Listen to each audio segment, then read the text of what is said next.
Dios los bendiga mucho, muchas gracias por estar aquí acompañándome en este video que para la gloria de nuestro Señor Jesucristo y la edificación de ustedes estamos realizando.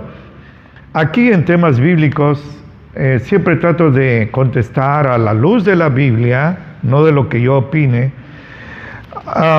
algunos puntos, algunos temas doctrinales un tanto confusos, pero que resultan controversiales. Le pido algo y siempre lo pediré: no discuta la palabra de Dios. Si alguien interpreta de una manera y usted de otra, trate de seguir en paz la conversación. Seguimos siendo salvos, seguimos siendo hermanos y hasta podemos y debemos seguir siendo amigos. Así que para la gloria de nuestro Señor Jesucristo, hoy les presento: ¿predicó Jesús a los muertos? Para ello, los invito a buscar en sus Biblias, deben tener sus Biblias en las manos, hermanos, la primera de Pedro, capítulo 3, 18 al 20. Leo en voz alta, así está escrito: porque también Cristo padeció una vez por los pecados, el justo por los injustos, para llevarnos a Dios, siendo la verdad muerto en la carne, pero vivificado en espíritu, en el cual también fue en el espíritu, fue y predicó a los espíritus encarcelados, los cuales en otro tiempo fueron desobedientes, cuando una vez esperaba la paciencia de Dios en los días de Noé, cuando se preparaba el arca, en la cual pocas, es decir, 8 personas, fueron salvadas por agua. Gloria a Dios. Ese es el tema. ¿Predicó Jesús a los muertos? Bueno, yo quisiera sentar una base que sea de concreto armado, inamovible. El cimiento de nuestra fe es este: por los muertos ya nada se puede hacer en el terreno espiritual. Sí se le podrán hacer grandes monumentos, ritos impresionantes, pero en el espiritual ya nada se puede hacer por ellos. En Eclesiastés 9, 4 al 6, así está escrito: aún hay esperanza para todo aquel que está entre los vivos. Esto quiere decir que para los muertos ya no hay esperanza, porque mejor es un perro vivo que un león muerto, porque los que viven saben que van a morir, pero los muertos ya nada saben, ni tienen más paga, porque hasta su memoria es puesta en el olvido. También su amor y su odio y su envidia murieron ya, y no tienen ya más parte en este siglo en todo lo que se hace debajo del sol. Lo que se hace debajo del sol es el mundo de los que estamos vivos. Los muertos están debajo de la tierra. Pero recuerde, nuestro fundamento firme es que por los muertos espiritualmente ya nada se puede hacer. Rezos, misas, novenarios, lo que se haga, ya no sirve para ellos. Entonces, partiendo de esta base, destruimos la doctrina de que el Señor fue a darle otra oportunidad a los que habían muerto sin Él. No hay en toda la Biblia, yo la he leído, no hay un versículo que diga que hay una segunda oportunidad para los muertos. ¿Por qué? Por el cimiento firme. Solo hay esperanza para aquel que está entre los vivos. Eclesiastés 9:4. Esto es algo que nos debe quedar, pero como dice el mismo Salomón en el capítulo 12 de Eclesiastés, como un clavo bien anclado, esta doctrina bien firme en nuestros corazones. Pero vea, vuelvo a leerle en el versículo 18, aquí hay mucha doctrina, escúcheme. También Cristo padeció una vez por los pecados. Hebreos 10 dice que con un solo sacrificio, aquella tarde en el Calvario, Él hizo perfectos para siempre a los santificados. Todos aquellos que nos acercamos al Señor y le recibimos en nuestros corazones, somos hechos perfectos por la sangre inmaculada que Él derramó en la cruz. No necesita volver a ser sacrificado, como blasfemamente hacen los de la ICR, que según ellos en cada misa Jesucristo es vuelto a sacrificar. Eso es una blasfemia. Por eso triunfalmente Él en su agonía dijo: consumado es. Todo está pagado. La palabra griega es tetelestai. En arameo, que era el idioma que Él hablaba, es kalá. Todo está pagado. No tiene que volver a ser sacrificado. Y continuó: el justo por los injustos, el que no cometió pecado por los pecadores, para llevarnos a Dios, siendo la verdad muerto en la carne. Él realmente murió. No se desmayó como otros blasfemos dicen. Realmente murió.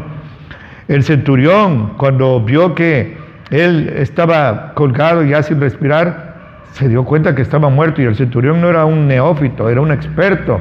Sabía distinguir cuando una persona estaba desmayada y cuando estaba muerta. Inclusive lo atravesaron para mayor seguridad de ellos con una lanza. Jesús murió, pero en la carne. Pero en su espíritu, Él siguió vivo. El espíritu es el aliento de vida que el Señor nos da 9 meses antes de nacer. Ese espíritu no murió. Por eso el Señor dijo así, y hay doctrina: Padre, en tus manos encomiendo mi espíritu.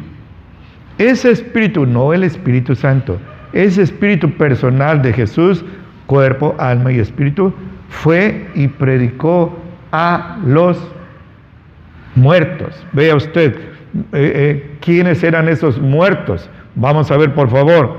El versículo 19 dice, y así está escrito: en el cual, en el espíritu, también fue y predicó a los espíritus encarcelados, no en el sentido de muertos como personas que murieron sin Cristo y recibían otra oportunidad, sino, escúcheme bien, escúcheme con su corazón, no con sus tímpanos, a los demonios. Jesucristo fue y le predicó a los demonios, ángeles caídos.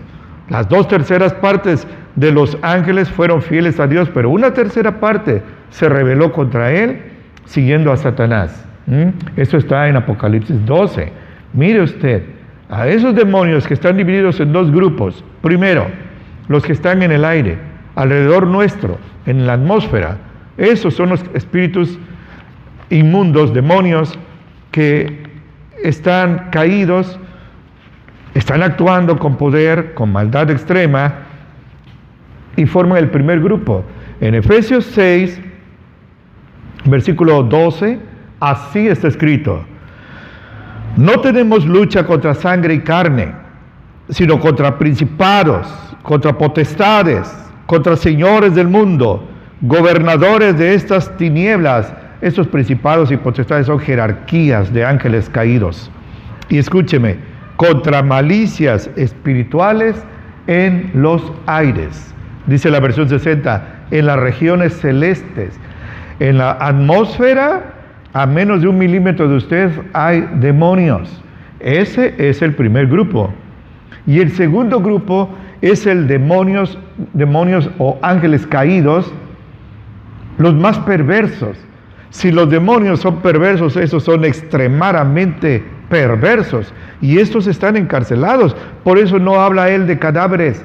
No le fue a predicar a cadáveres ni a muertos, sino a espíritus encarcelados. Vea usted cómo leemos.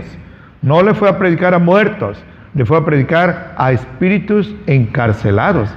¿Quiénes son? Los peores demonios que existen. Le comparto la palabra de Dios para que su fe sea puesta en la palabra de Dios.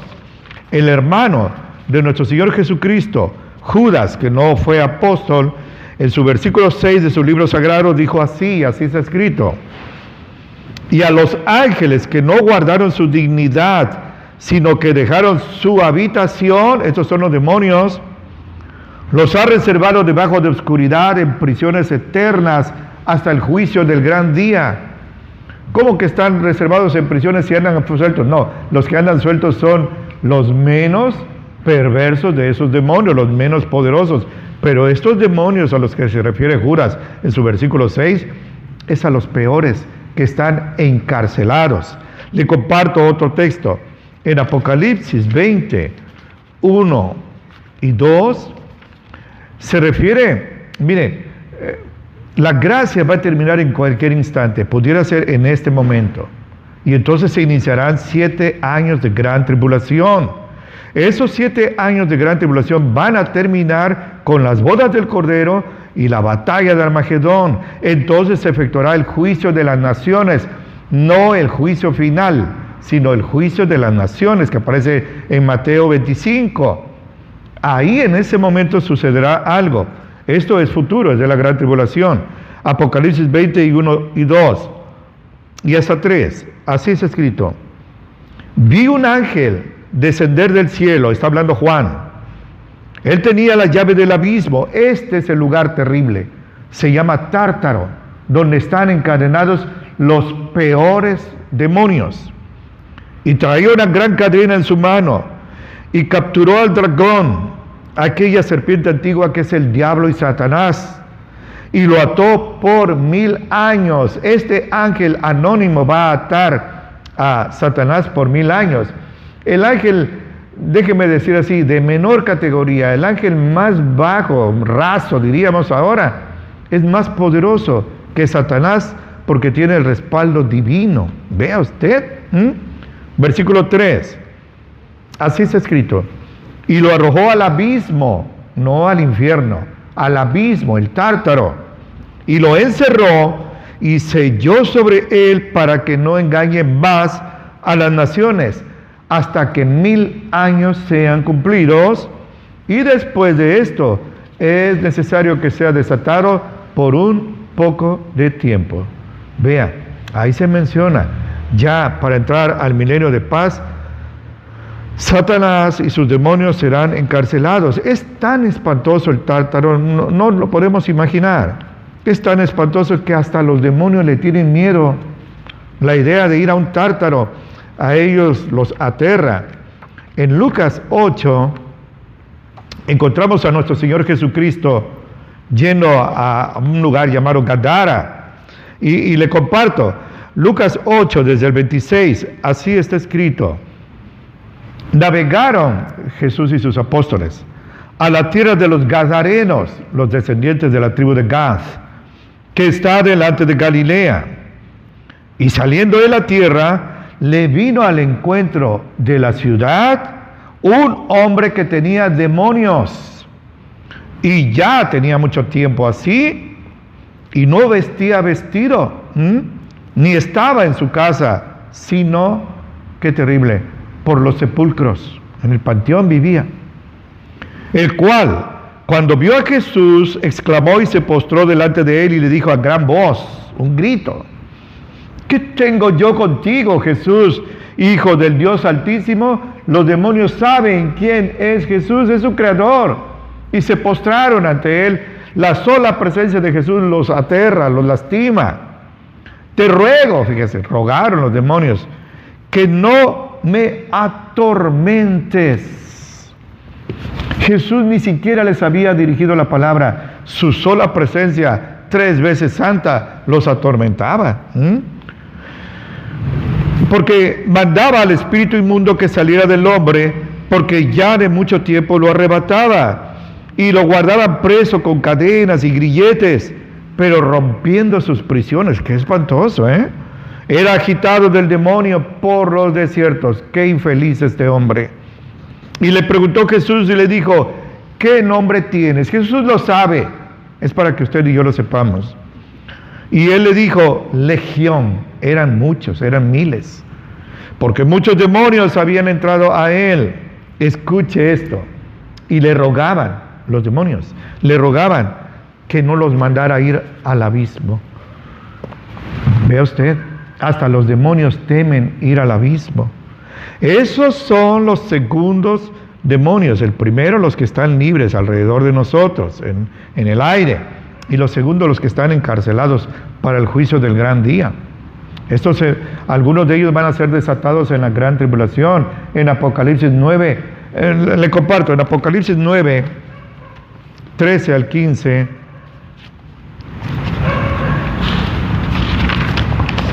Le comparto algo. Es muy interesante esto. 9, 13 al 15, así está escrito. El sexto ángel, estaba hablando de la gran tribulación, tocó la trompeta, en la sexta trompeta, y oí una voz de los 4 cuernos del altar de oro que estaba delante de Dios. Y le dijeron al sexto ángel que tocó la trompeta: desata los 4 ángeles que están atados en el gran río Éufrates. ¡Qué precisión! 4 demonios extremadamente perversos. Y fueron desatados los 4 ángeles que estaban preparados para la hora, día, mes y año, para matar a la tercera parte de la humanidad. Si somos 8,000 millones de personas, 8 billones de personas, pues la tercera parte, imagínese usted, para donde usted voltee va a haber muchos, cientos de cadáveres que serán asesinados por estos 4 demonios que hoy están cautivos. Cerca de Kuwait, allá en el Golfo Pérsico, están Irak, Irán, los Emiratos Árabes, toda la gente se va de boca por Dubái, por esos lugares. Pues ahí están atados 4 demonios de los más extremos en perversidad junto al río Éufrates. Y escúcheme, la gente pasa por ahí, aviones, camiones, la gente a caballo, en camello, a pie, y no siente algo así como que aquí hay algo maligno. No se deje impresionar por predicadores que hablan de que siento la presencia de algo maligno. No se deje engañar. Ahí están los peores demonios y la gente compra, se casa, se emborracha, se envilece, como si nada. No hay nada como percepción extrasensorial, como si tuviéramos unas antenas espirituales. No crea usted eso. El apóstol Pablo, muchas veces, y Pedro y los apóstoles, convivían, pasaban cerca de gente endemoniada y no sentían algo extraño. No se deje impresionar por cosas así. Pero le digo algo, y esto explica todo. Cuando Jesús murió en el Calvario, a su alrededor habían miles y quizá millones de demonios que estaban de fiesta. Ellos estaban de fiesta porque por fin habían matado al Hijo de Dios. Para ellos que no conocían el plan redentor de Dios, para ellos la muerte de Jesús era la victoria, sin saber que realmente era la derrota de todos ellos.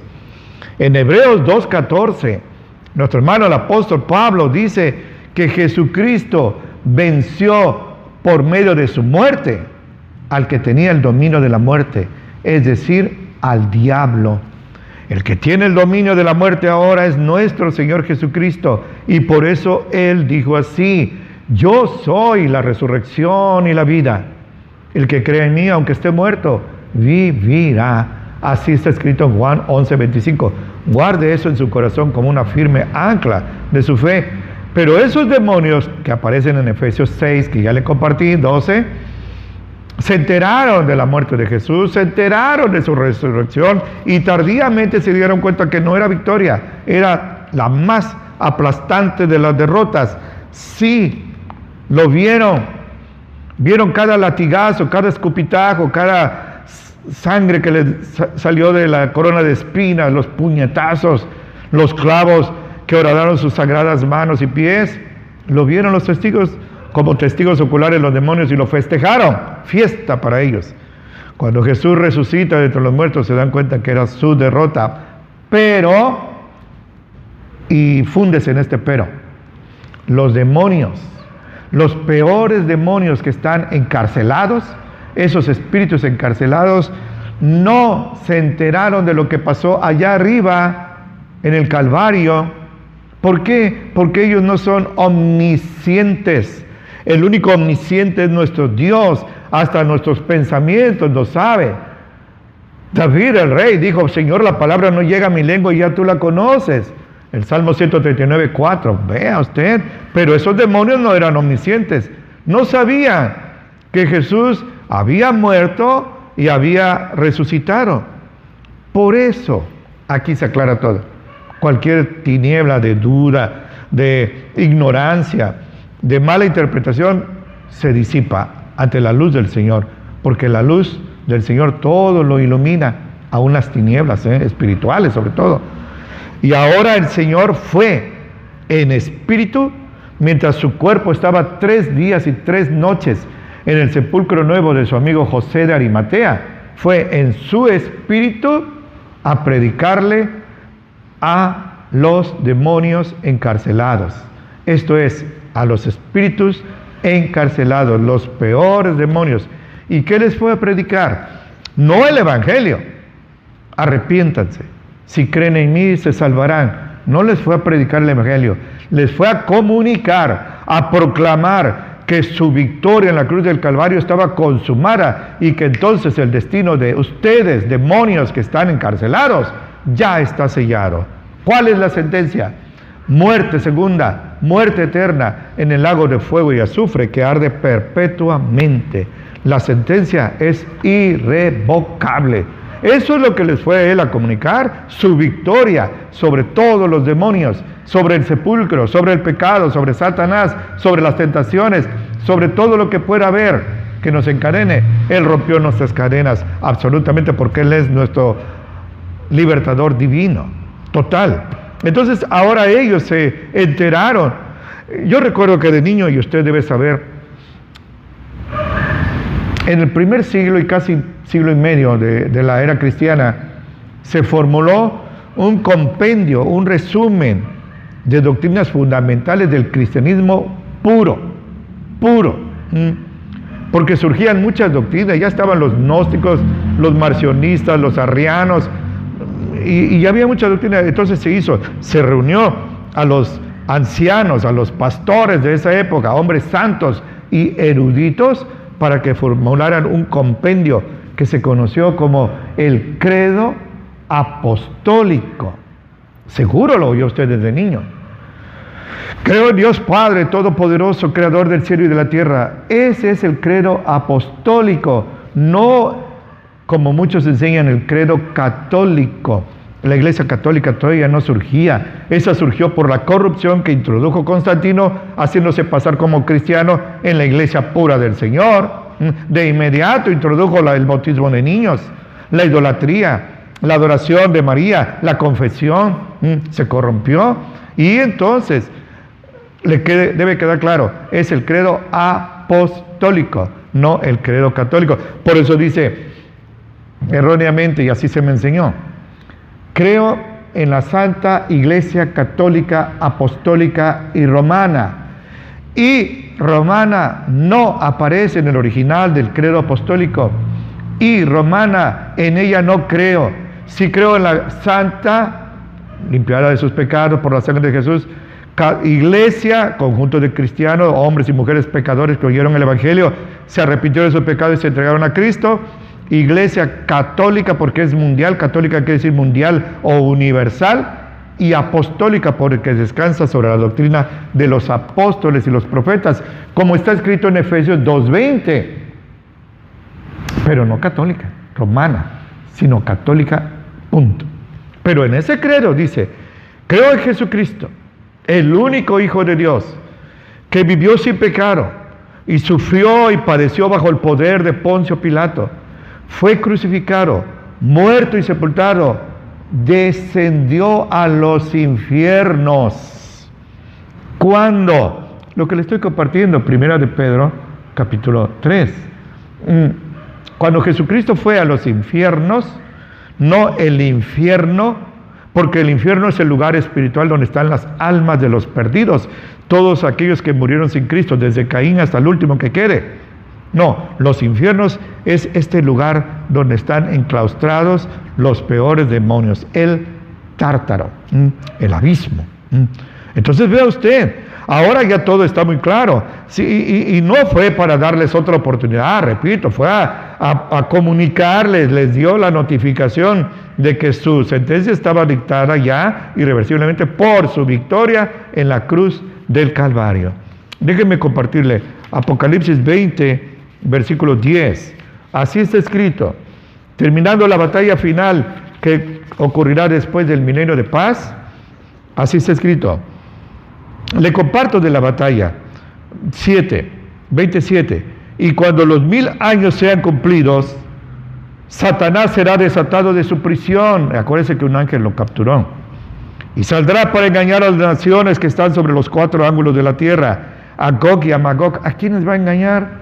A los que nazcan en el milenio de paz.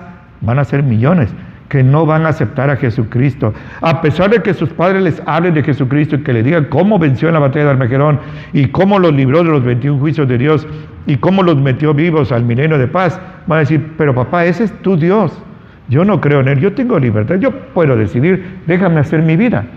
A ellos los va a salir a engañar, pero mira el destino de ellos.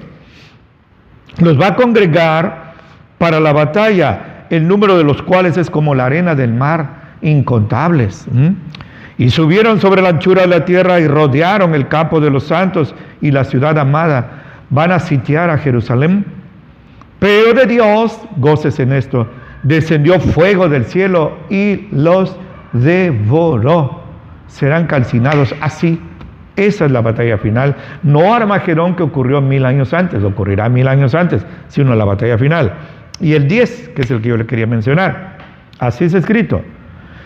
Y el diablo que los engañaba fue lanzado en el lago de fuego y azufre, donde está la bestia y el falso profeta, y serán atormentados día y noche para siempre jamás. Ahí se reúne la Trinidad satánica, el diablo, Satanás, el anticristo o bestia y su falso predicador, que desde Apocalipsis 19:20 ya estaban en el lago de fuego y azufre, solo faltaba Satanás, ahora se les reúne. Pero fíjese, aquí hay doctrina.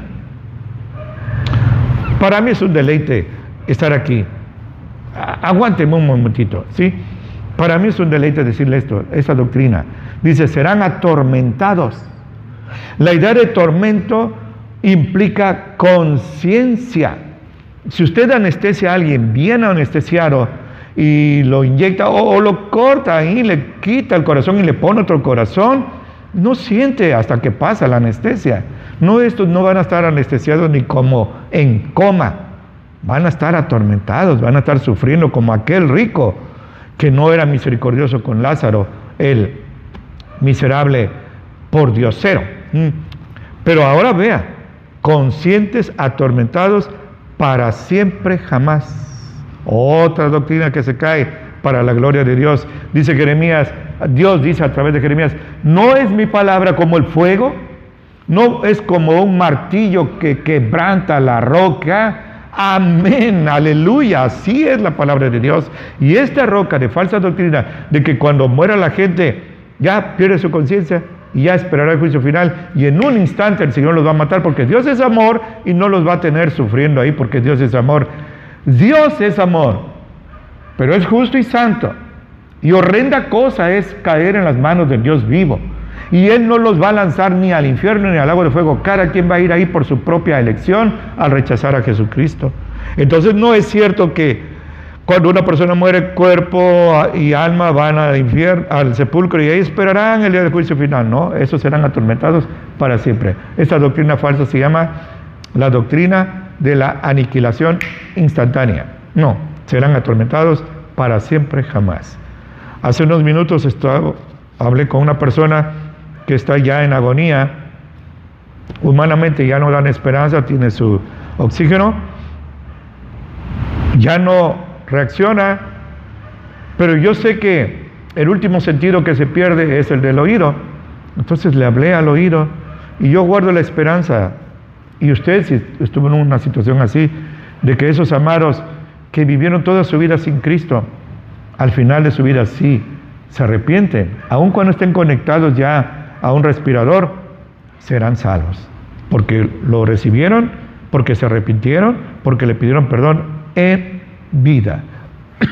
Un segundo después de morir será demasiado tarde.